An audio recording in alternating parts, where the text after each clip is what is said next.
Hamas, will you continue to support Hamas? We support all Palestinian people. We believe Hamas is a very important part of the Palestinian people. As I said, we have differences with friends that, for example, the United States, they consider them as terrorist groups. We don't,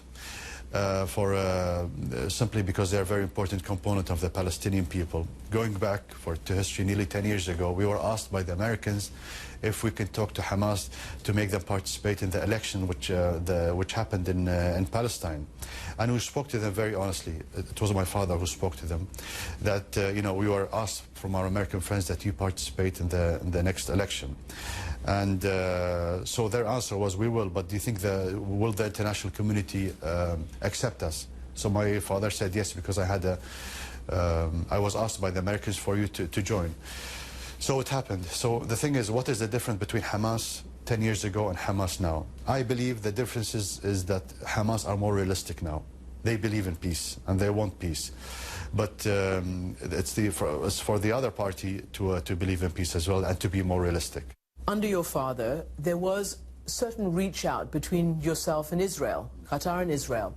That seems to have gone by the wayside. In fact, an Israeli top diplomat calls Qatar Club Med for terrorists. What happened and how do you react to that? Well, we believe in peace, and we, since 1991 and 93, as the Oslo and after Oslo, we believed in peace, and we helped a lot in trying to make a bridge between the Palestinians and the Israelis. I think the war in Gaza a few years ago, of course, after we cut our official relation with Israel, the amount of dead people and innocent people, this is that is why, as I said, we cut our relation with Israel. But in the same hand, we believe that the only way to get out of it is to have peace between the Israelis and the Palestinians, because we believe in peace, and this is the only way that we should all work together to put pressure on both sides to reach the peace solution. Could you imagine restarting such a relationship? I mean, it was an important relationship with an Arab nation. It was an important relationship. We can't start the relation. It's not will we or not. I don't think we have a problem in starting the relation with the Israeli, as long as they are serious in making peace and providing and protecting the Palestinian people. Qatar, over the last decade plus, has gone from being the little emirate that everybody wanted to be friends with, that people were so impressed, that you'd been breaking out of what was perhaps a conventional wisdom kind of mentality in the Middle East, to neither friend nor foe. People are wondering, what is your vision? What is your strategic vision of foreign policy? Some have suggested that, yes, you have a relationship with the United States, but you're neither an ally nor you're really an enemy, because you sometimes back different sides of the coin. And for Qatar, money is the instrument of your foreign policy. What is it? What is it that Qatar stands for? Well, first of all, money. We're not the only country that has money. I mean, thanks to God, yes, we are a wealthy country, and we have money. Our foreign policy is very simple. As I said before, I answer the question. Since 4 years now, with all the Arab Spring things going on, there was a confusion. But if you go back to our real foreign policy, we believe in dialogue. We provide dialogue. We believe in peace. We are a mediator, and as you know, we were very successful in many parts. I believe this is the thing that I am concentrating in, and I will continue concentrating in. I'm not in a camp against another camp. I have my own way. Our country has own way of foreign policy, own way of thinking, and I think people should respect that. And it's not about the matter of being a friend or not a friend. I have my own way of thinking. I believe in our relation with the United States and other countries as well. But as I said, we are a mediator.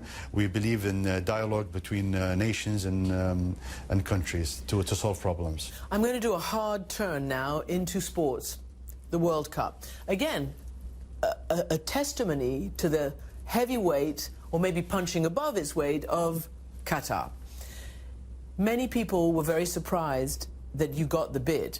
You're the first Muslim country to have won a bid to host the World Cup. There has been a lot of scrutiny now, of course, as you know. Human rights groups, for instance, have been very, very upset by the death of many migrant workers, 1,000 plus, to this date, and maybe many more by the time the stadiums are finished.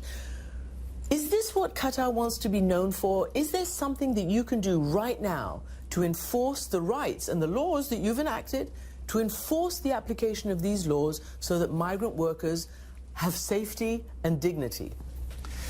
First of all, about the World Cup, you know, as you know, I think that we have the right as Muslim countries and Arab countries to host such a big event like that. And people should understand that Qatar had the best bid, and Qatar will provide and will do one of the best World Cups in history, and I'm sure about that. And I hope that this will happen. But going back, and people don't want to accept, don't want to realize that a small country, Arab, Muslim country, can host a big event like that. As you know, that we had big competitors in this bid, and they don't accept. But I'm confident, and I'm sure that we're going to make an excellent World Cup. Talking about the labors and the problems that we have in Qatar, yes, it's true. We had problems. We're solving the problems. We're enforcing the laws. It's not acceptable. I don't accept personally to see laborers, poor people coming from other countries to come and help us develop our country, and the atmosphere and the environment isn't helpful for them. As you know, the economy has been growing a lot in Qatar, and the amount of people coming to Qatar has been hundreds of thousands. So it is difficult, but in the same hand, it's not acceptable. I don't accept it. It's not. So you will insist that the laws are enforced. Definitely, that they get paid their wages. Definitely. That they work only certain hours. That they, you know, they're tied right now to their employers. They can't even leave if they don't get permission to leave. It's like slave labor. No, we changed those laws. We changed those laws. But will they be enforced? Yes, they are enforced. No, we changed the laws. They are enforced, and there are many laws that have been changed. And I'm telling you, because I'm personally hurt about the situation. I don't accept that, and not even one Qatari accept that. So we are enforcing the laws, and we don't accept things to be happening like that. And things have been changing now on the ground. But as you said, that all the media is concentrating in Qatar due to the World Cup, due to the role of Qatar in many things, and we accept that. But I want them to to show what is Qatar as well. If we have problems, I don't mind them talking about problems, but also they need to talk about other things, about those laws that we did. And just one last question on the World Cup, because everybody's fascinated by it, sports fans all over the world. There has been a controversy because Qatar is so hot in the summer. If it does stay in Qatar, would you accept that it be in the winter? Our bid was for it to be in summer. And we've done, with the new technologies, we've done a stadium that is air-conditioned stadiums. Actually, we have this technology for 10 years now, and it's working in one of our stadiums. People are a little bit dubious about that. They say it's unproven. No, it is. We tried it now for 10 years, and it's working. And it will work. And you're talking about for now 2022, so it will 100% will be working. So the atmosphere for athletes, or for the football players, and for the fans, and for the training grounds will be excellent. And we've tried this, and fan zones as well will be excellent. We tried it in the last World Cup. There were fan zones around Qatar, and there were thousands attending. It was an open air, but it was air conditioned. So, no, for the heat, there won't be any problem. So would you accept that it be in the winter? I just say because FIFA, the medical community, others. I agree with you. For me, I will accept if to choose the best time for the atmosphere, but I think our bid was for the winter. Summer. For the summer. At the end, it's up to the FIFA to decide when is the best time. But for us, we're ready for both, because we need this technology. As you know, our summer is quite long, so we will need this technology to play more matches and for our league, and also for international games. So we will need this technology, whether it's going to be in the winter or the summer. On that note, Sheikh Tamim, thank you so much for joining me. Thank you very much, and I'm happy to be with you. Thank you.